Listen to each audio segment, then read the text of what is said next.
Muy buenas, soy Ramón Rodríguez y estoy aquí con... Dimas Rodríguez. Y esto es... un podcast donde hablamos de cine, de música, de cosas que nos gustan y nos despiertan la curiosidad. Hoy vamos a dedicar el piloto de este podcast a la figura de Steve Martin. Steve Martin nació en 1945 en Waco, Texas, pero pasó su infancia en Orange County, California.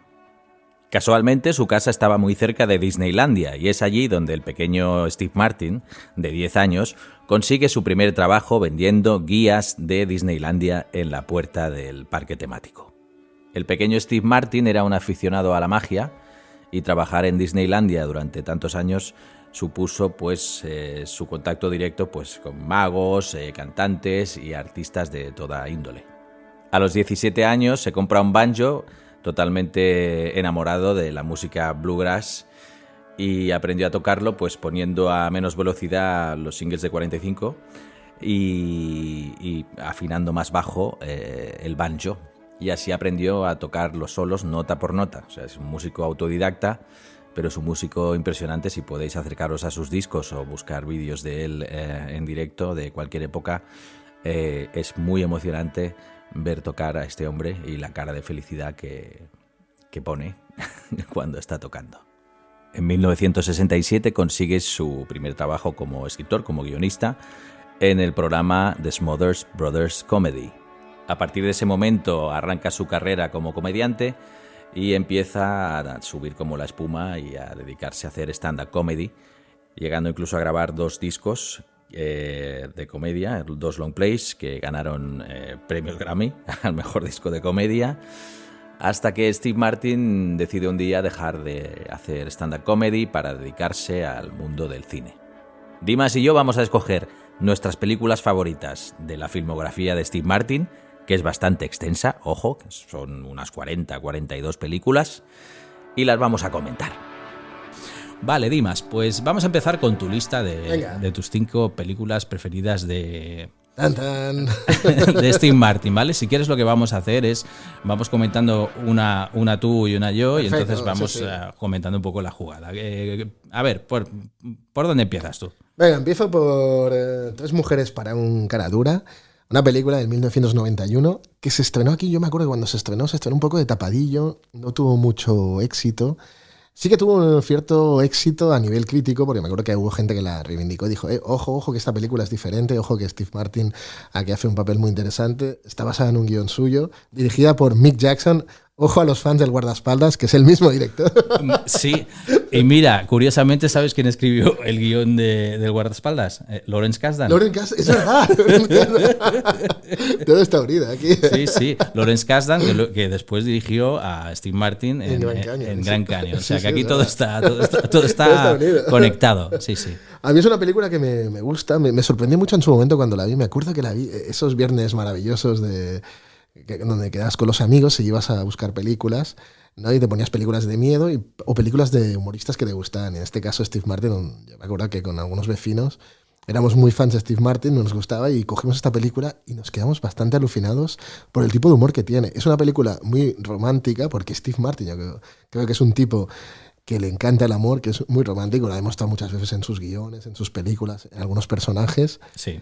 Y da una visión de Los Ángeles también muy satírica y muy divertida en este sentido. Bueno, ahora que comentas lo de Los Ángeles, me hace mucha gracia estas traducciones de los títulos, ¿no? que se hacían aquí en España. 3 mujeres para un cara dura, sí. El título original es LA Story, exacto, ¿no? Pues ya me dirás tú el título qué conexión tiene con la idea original, ¿no? de la película. A mí es una película que sí me gustó mucho, ¿eh? Recuerdo, claro, verla de pequeño, ¿no? Sí, de pequeño, sí. A lo mejor yo tenía 12 años o 13 cuando vi esta película.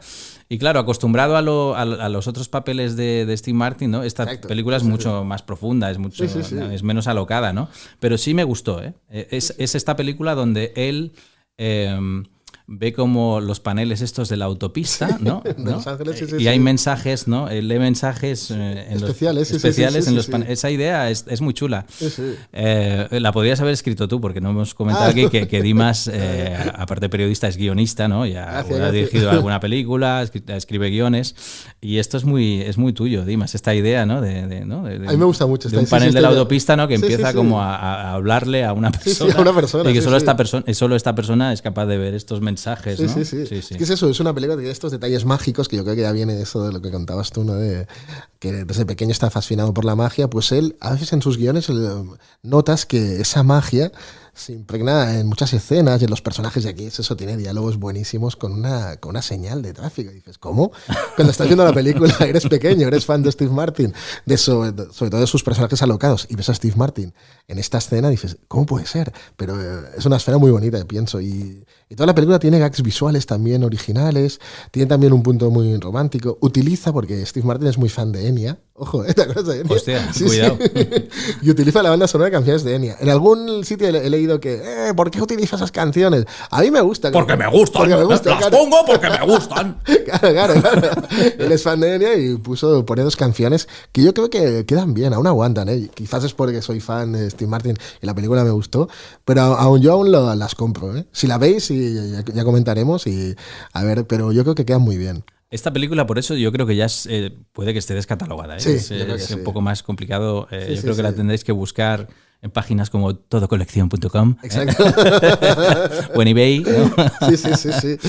Como curiosidad de decir, bueno, sí que sale Victoria Tennant, que estuvo casada con él. Sí. Cierto, es verdad. Victoria Tennant, que es esta actriz inglesa. Sí, exacto. Yo recuerdo a Victoria Tennant de una película que a mí me gustaba mucho cuando era pequeño, que es una película que dirigió John Flynn. John ¿vale? Flynn, wow. Que era Best Seller. Es verdad, con James Woods. James Woods y Brian Dennehy, ¿no? Brian Dennehy, sí. Con guión de Larry Cohen. Sí, me acuerdo. Esa peli estaba guay, ¿no? Que era como una... muy geniosa. ¿no? Es un asesino... Y un escritor de bestsellers. Exacto. ¿no? Sí, que empieza a confesar su propia historia, exacto, ¿no? Porque está como arrepentido, ¿no? Sí.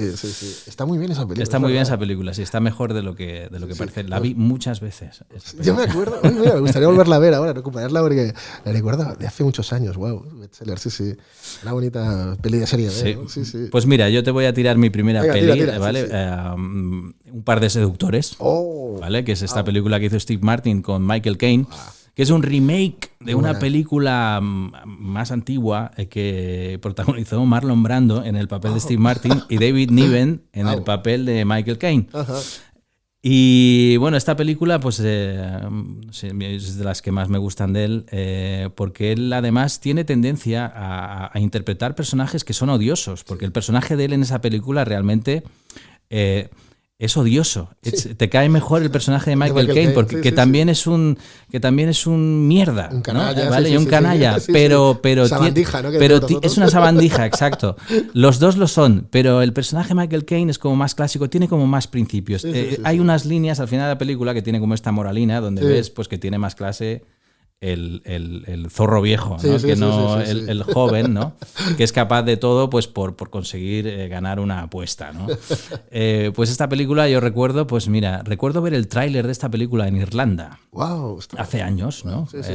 Pues yo qué sé. Entonces, a finales de los 80, creo que el 89 o así, se estilaba mucho esto de que los padres te llevaran a estudiar inglés a Irlanda para irse ellos de vacaciones. Entonces recuerdo pues que me fui a Irlanda pues con mi hermana, ¿no? Ahí a estudiar inglés y acabamos en un cine viendo la segunda parte de Agárralo como puedas. Wow, Naked Gun. Agárralo como puedas 2,5. Y antes de esa película pasaron el tráiler, que era como un teaser. Yo creo que fue el primer teaser que vi, porque es una escena que no aparece en la película. Te lo iba a decir, y es buenísimo. Y es buenísima. Es buenísimo el gag. El gag son ellos dos de espaldas, ¿no? Michael Caine y Steve Martin, que van caminando y tal, ¿no? En el puerto, al borde ahí del mar, ¿no? Y en eso que están ahí, mientras una voz en off, ¿no? Va explicando estas dos sabandijas, no sé qué, no sé cuánto, pim, pim. Y entonces, pues, hay una señora mayor que está como mirando ahí unas gaviotas o algo así al filo de...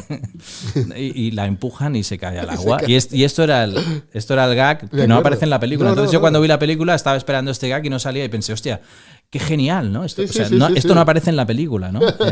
No sé, bueno, en fin, me pareció una peli muy original que dirige Frank Oz, que lo ha dirigido 3 veces. O sea, yo creo que era la segunda vez que dirigía Frank Oz. La primera es en La tienda de los horrores, la versión moderna, digamos, de la película de Roger Corman, donde él hace un papel secundario maravilloso, ¿no? Que ahora comentarás tú. Sí, sí. Venga, va, dispara. La segunda. Sí, te iba a decir que me acuerdo, sí, que justo en esta, para seductores, también imagínate un viaje que hicimos por Europa con la Unión Excursionista de Cataluña, imagínate, con la UEC. Hostia, tío. La UEC, imagínate. Madre mía. Sí, sí, como imaginabas en autocar con gente de diferentes edades, ¿sabes? Desde gente muy mayor, gente joven. Y me acuerdo que yo tenía unas películas en VHS y la tenía grabada esta. Y la pusimos, me dijeron, oye, pon una película por la noche para que la gente la vea y gente dormía. Y todo el mundo se puso a reír con esta película. Como ya para seductores, me acuerdo el viaje ese, no sé dónde íbamos, hacia Francia o algo así. Y viendo la cinta en VHS, que el conductor tenía un VHS y todo el autocar podía ver la película. Y me acuerdo todo el mundo riendo con esta película. No, y lo potente de esta película al final es como que el personaje femenino, ¿no? Porque claro, son dos tipos que se aprovechan de las mujeres. Sí. Entonces, pues ahí tampoco queremos explicar todo, pero es el giro, el vuelco que da la película es muy interesante porque realmente pues deja retratado un poco pues este rollo tan misógino y tal, ¿no? Cierto, yo creo que eso en la película está muy bien retratado. Sí, sí. Pues seguimos. Seguimos con la línea esta también romántica que habíamos iniciado con LA Story, ¿no? Con 3 mujeres para un cara dura, y con La chica del mostrador, Shop Girl, así se titula aquí, La chica del mostrador, por si la buscáis aquello en vídeo. Shop Girl, una película que también es una adaptación, sí, como decíamos, de una novela suya, de una novela de Steve Martin. Él mismo hizo la adaptación también. Hay que reconocerle también que es guionista muchas veces de sus películas. Sí. Y la hizo también con mucho sentimiento. Es una película realmente romántica para la gente que piense, oye, Steve Martin solo es un actor de comedia, histriónico, con muchos recursos, pero que siempre está al límite. No, aquí también muestra un Steve Martin romántico, en un triángulo amoroso, ojo, con Claire Danes y con Jason Schwartzman. Sí, y además en esta película aparece de secundario Marco Zelek, que es el cantante de Red House Painters, de Sun Kil Moon, un personaje muy controvertido por temas que ahora no comentaremos, pero podéis buscar, ¿no? Un gran escritor de canciones. Un gran escritor de canciones, pero un personaje polémico, muy polémico, con motivos. Sí. Y la banda sonora, de hecho, bueno, son canciones de Sun Kil Moon. Está Jason Schwartzman, ¿no? Haciendo el papel del joven. Un chico jovencito. Y lo interesante aquí del papel de Steve Martin es que también es lo que te comentaba hace unos minutos. Hace un personaje que realmente es odioso porque es como una persona como así, un hombre ya rozando los 60. Adinerado, ¿no? Y que con una posición social y un poder ahí que está seduciendo a una chica joven en su propio beneficio. Y no es un papel fácil, ¿no? No, que va. Y bueno, pues es una película que os recomendamos mucho. Aquí la publicó Manga Films hace años y yo creo que bueno la podéis encontrar por ahí seguramente. Sí, vamos, ahora lo encontráis todo. Y una película dirigida con exacto. Y vale la pena porque está dirigida con sensibilidad por Anand Tucker y yo creo que el trío protagonista ya vale la pena. Sí. Ver cómo se desenvuelven los tres en este triángulo amoroso. Pues yo, mira, te voy a tirar mi segundo dardo. Dale. Es un genio con 2 cerebros, ¿vale? Que es, creo que es la tercera película que hizo con Carl Reiner, que hemos hablado de él hace un momentito. La película, a ver, es bastante mala, pero es tan mala que es buena, ¿no? Es ese concepto de Dios, es tan mala que es buena, pero tiene gags muy buenos, ¿no? A mí hay un gag que me parece sublime, que yo creo que es un gag que Carl Reiner introduce ahí para hacer un homenaje a su amigo Mel Brooks, porque es un gag que me recuerda mucho a el gag del jovencito Frankenstein, cuando el personaje de Gene Wilder pues dice, le llaman por su nombre, ¿no? ¿Doctor Frankenstein? No, Frankenstein, ¿no? Pues aquí pasa algo parecido, porque él interpreta a un personaje que tiene un nombre como que escrito se lee Doctor ¿no? Y aquí, pues mira, más o menos es, yo creo que es algo así. Vamos a ver. Doctor Hafire. Es el doctor Halffire, pero nadie sabe pronunciar su nombre, ¿no? Es un homenaje. Se pronuncia tal como se escribe. H-F-U-R, R-U-H, R, Halffire. Halffire. Bueno, pues esta es una película que yo vi muchas veces de niño con mi hermana, e incluso pues mis hijas pues han disfrutado mucho esta película, ¿no? Con esta tontería, es que al final nos hacen gracia las mismas cosas. Y le tengo cariño pues por eso, porque fue de las primeras películas que vi de Steve Martin. De hecho, yo la primera película que vi de Steve Martin es otra película que dirigió Carl Reiner, que es Dos veces yo, que es esta película donde él está poseído por... el espíritu de otra persona, que es una mujer, ¿no? Que es Lily Tomlin. Y la película también es flojilla, ¿no? Pero tiene sus momentos. Yo es la primera vez que vi una película de Steve Martin, ¿no? Y siendo un niño, pues esta película me gustó mucho. Y creo que es la primera película donde está el cambio de personalidad, ¿no? De la posesión, ¿no? Que luego se ha hecho muchas películas, ¿no? Viceversa, en los 80 se han hecho... Exacto, lo hemos visto muchísimas veces. Pues esto. Y aquí el concurso de Lily Tomlin, que es una gran actriz de eso comedia. es. Y una gran vis cómica. Seguimos. Seguimos, venga. Yo sigo con mis líneas más serias, románticas y inesperada de Steve Martin. Una película que me sorprendió en su momento. Yo creo que después la vuelves a ver y las encontrando otras cosas, pero cosas igual la puedes criticar, como estamos hablando de Grand Canyon, una película que se llevó en el Festival de Berlín, El Oso de Oro, mejor película, ojo. Ojo, cuidado, Ojo, cuidado, sí, en aquel momento, con Danny Glover, Kevin Kline, y con, por ejemplo, Mary Louise Parker, Mary McDonnell y Steve Martin haciendo un papel totalmente diferente. Dramático. Un papel dramático, sí, que era una parodia del gran productor de cine de acción, Joel Silver. Sí. Y aquí Steve Martin fue un personaje que tú lo ves y después ha salido realmente reflejado que era una parodia o un homenaje. Bueno, sí, yo creo que una parodia de Joel Silver, pero que tiene un cambio, tiene un giro, nos lo explicaremos para que veáis la película si no la habéis visto, tiene un giro muy interesante. Sí. Y yo creo que es una de las subtramas que yo recuerdo más en la película. De hecho, yo creo que es la historia que más recuerdo. Recuerdo alguna imagen también de Grand Canyon. Sí, porque la peli es dura, ¿eh? Sí, es dura. Es una visión de Los Ángeles, también quiere ser amarga, dura, ¿sabes? Con algún punto de fuga así romántico, ¿no? Y onírico. Pero, por ejemplo, el personaje de Steve Martin es realmente duro, es un retrato duro de un productor de cine de acción que solo le interesa el dinero y triunfar y ganar más dinero. Pero hay un giro muy interesante del personaje y yo creo que la película ya por sí... No, yo creo que debe haber envejecido un poco y hay películas que después se han hecho como Magnolia, ¿no? Sí. Pero es una buena película. Una buena película, yo sí, no sé si la volví a ver a lo mejor hace 8 o 9 años, ¿no? Ostras, no. Y todavía creo que aguanta bien. Pues mira, ¿Cuál sigues tú? Yo sigo pues con una película que dirigió uno de tus tótems, ¿no? Que es John Hughes, que es mejor solo que mal acompañado. Me gusta un poco ese director, me gusta un poco. Sí. Pues bueno, aquí yo creo que es el ejemplo donde él vuelve a demostrar otra vez que es capaz de meterse en una comedia que es una comedia donde él tiene un papel haciendo personaje que no te cae bien. Ya, es verdad, porque es que no te cae bien. No te Entonces, cae bien. Sí. Es una película que, bueno, pues tiene como este rollo así muy americano de la moralina al final, ¿no? Tiene un poco el rollo este del azúcar que tiene mucho cine de John Hughes, de estas buenas intenciones, ¿no? Me recuerda un poco a mí el cine de John Hughes a veces, pues, no sé, que es como si él estuviera haciendo todo el rato Qué bello es vivir. Exacto, ¿vale? sí. Ese de Frank Capra, ¿no? Exacto, tiene como este rollo humano, ¿no? De poner... La familia es muy importante. Eso los valores. Pues esta película tiene esto también y yo creo que es el mejor papel que hizo John Candy en vida. Bueno, porque muerte no podría, pobrecito. Pero John Candy ahí yo creo que demostró un poder dramático muy importante, porque ese papel no es nada fácil, el papel que hace John Candy. John Candy, recordemos que del resto de películas que ha hecho jamás volvió a repetir un papel dramático, y aquí demuestra una vez más pues que los cómicos pueden ser grandes actores dramáticos, ¿no? Tenemos también, no sé, pero muchísimos ejemplos. Podríamos hablar de Jim Carrey también, cuando ha hecho sus papeles dramáticos, la verdad es que son muy potentes, ¿no? Robin Williams sería el ejemplo de la máxima, ¿no? Jason Sudeikis. O Jack Lemmon, si vamos Jack Lemmon más mismo, atrás, ¿no? Jack Lemmon claro. cuando hizo Salvada al Tigre, por ejemplo, ¿no? Que dices, ojo, cuidado. O Walter Matthau, ¿no? Eso es. Aquella película maravillosa de Don Siegel. Charles Warwick. Pues bueno, pues mejor solo que mal acompañado. Yo creo que es una película muy bonita.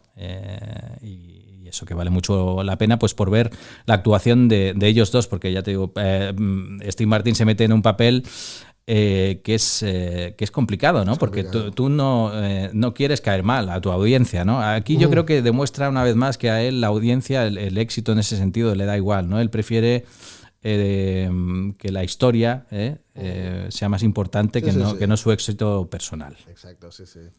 Sí, seguimos también con un personaje también, habíamos comentado antes la película, Dinero caído del cielo, Pennies from Heaven, de 1981, de Herbert Ross. Un musical que también sorprendió a la gente, que tenía una imagen ya preconcebida de Steve Martin, ¿no? De golpe lo ven allí bailando, cantando y dicen, ¿cómo? ¿Pero este actor también es capaz de hacer esto? Pues sí, también es capaz. Hay que destacar por eso que en esa película, que es maravillosa, un musical a recuperar, que vale mucho la pena, ambientado en la Gran Depresión en los años 30, donde Steve Martin también hace un papel un poco maravilloso porque baila, canta, pero también es un papel un poco incómodo porque no deja de ser un tipo que engaña a su mujer. Claro. Por eso te digo, él tiene una cierta tendencia a trabajar ese personaje que es como que no es cómodo, que te cae bien porque es cómico, porque te hace gracia, o sea, no que te cae bien, que te hace gracia, pero que es un miserable. Es un miserable. Muchos de sus personajes son unos miserables todos, ¿no? Y yo creo que eso le honra. Pues mira, yo voy a seguir con... recojo tu película porque esta has dicho que la dirigió Herbert Ross, que también lo dirigió otra vez en una película de 1990 que pasó un poco aquí sin pena ni gloria, que era Mi querido mafioso, que se titulaba My Blue Heaven. Estos títulos que os hemos dicho, estas traducciones, ¿no? Donde él hacía como de un mafioso que entra como en el programa de testigos, ¿no? Y que está como Rick Moranis, es como el del FBI y tal. Bueno, esta película, tenía sus cositas, pero bueno, él también intenta salir un poco de su papel. Pues mira, a mí me gusta mucho una película suya que es de Arthur Hiller, que es Un tipo solitario. Esta película es de 1984. Esta película es muy bonita y trata pues el tema pues de ser una persona humana, de sentirte solo, ¿no? Estos momentos de la vida donde no sabes muy bien dónde tirar. Y ahí yo creo que hace un papel muy guapo y...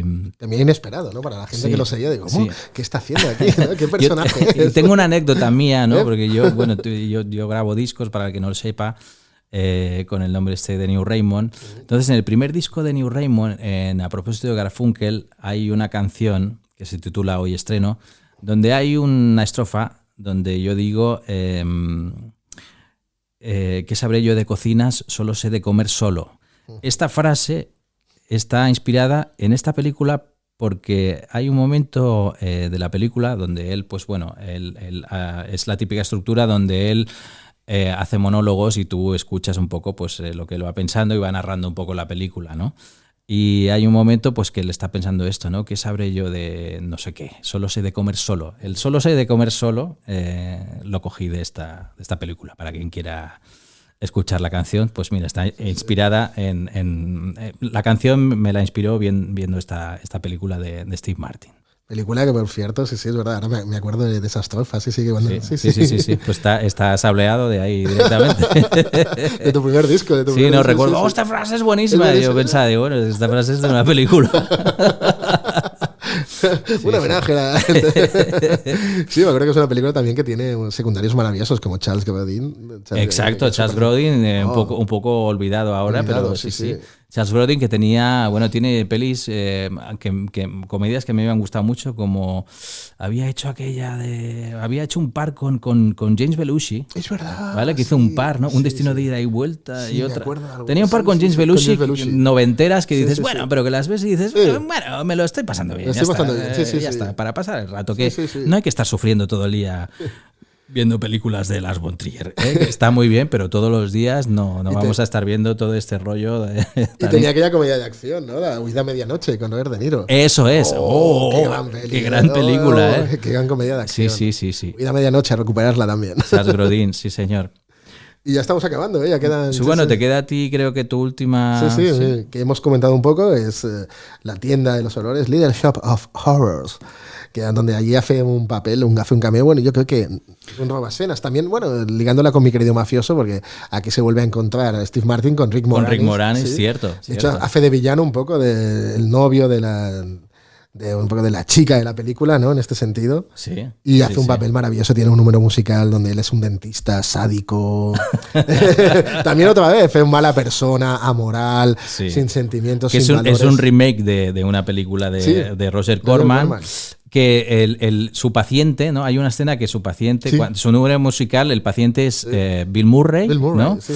Que es como un tipo que es como un poco sádico, que le va el rollo de que le hagan daño, ¿no? Y disfruta cuando es masoquista, disfruta cuando le están haciendo daño ahí el dentista. Que Bill Murray está haciendo el papel que hizo Jack Nicholson cuando empezaba. Con el dato de mierda para que sepáis. Pues mira, yo esa película, Dimas, a mí me encantó de niño y recuerdo alquilarla muchísimas veces y tal. Tantas veces que me miraba raro la cajera del videoclub en plan, ¿qué le pasa? ¿no? Incluso otra vez y yo, sí, es que me gusta mucho. Y después, claro, se iba gastando, ¿no? Aquello que la ibas viendo, la ibas alquilando y que a toda la gente que ha consumido VHS sabe, ¿no? Que cuando bajan... No, y la banda sonora es maravillosa. Porque claro, la historia de Little Shop of Horrors, de la tienda de los horrores, es como esta película pues que hace Roger Corman. Yo creo que años después, no fue Andrew Lloyd Webber que hizo el musical. Entonces el musical en Broadway... Bueno, Alan Menken y el Howard Ashman. Ah, vale, pues mira, me he equivocado, perdón. Aquí.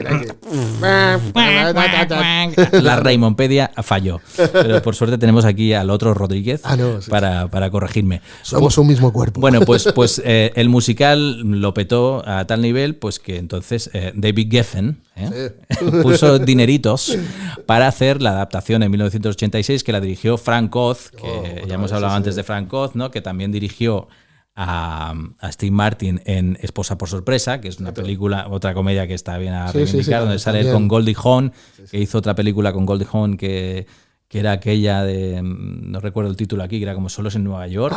Me acuerdo. Hay una escena muy buena de esa peli que los dos se comen una pasty, ¿no? ¿No te acuerdas? Es verdad. Vale, la peli es bastante regulera, es flojita, pero esa escena que él se come una pasty, ¿no? Es él que se come una pasty. Bueno, pues vale la pena recuperar esa escena. Y Bowfinger también, ¿te acuerdas? Bowfinger con Eddie Murphy. Hombre, sí, ahí sí que era el guión de él y un poco se estaba riendo de él y de un poco de Hollywood. También una película. Sí, todas las que he hecho con Frank Oz, Un par de seductores, Bowfinger, Esposa por sorpresa y esta pequeña tienda de los horrores son películas. Son buenas películas. Son buenas pelis. Bueno, Frank Oz es un tipo solvente. Frank Oz, para el que no sepa, pues si queréis algún dato, pues Frank Oz había trabajado en Los Teleñecos con Jim Henson. Exacto. Frank Oz era la voz de la cerdita Peggy, ¿no? ¿Vale? Y también fue la voz de Yoda. Está aquí, ha vuelto. En las películas de Star Wars. Bueno, yo voy a ir con mi última película y ya vamos a terminar. Pues bueno, yo he puesto aquí Tres amigos, ¿no? Que es esta película de John Landis de 1986.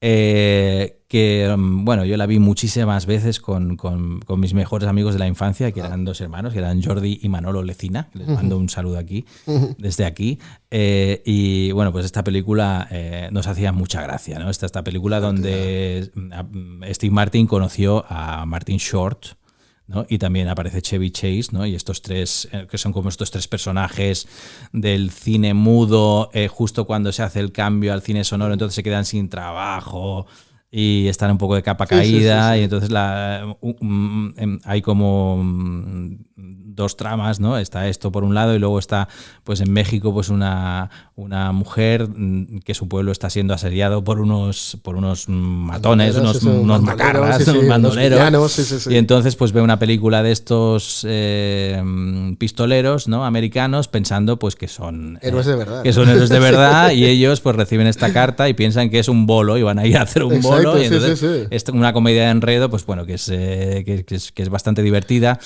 Quiero reivindicar también la banda sonora de Randy Newman. Oh, es verdad. Que es maravillosa. Bueno, sí, tengo el vinilo de esta banda sonora.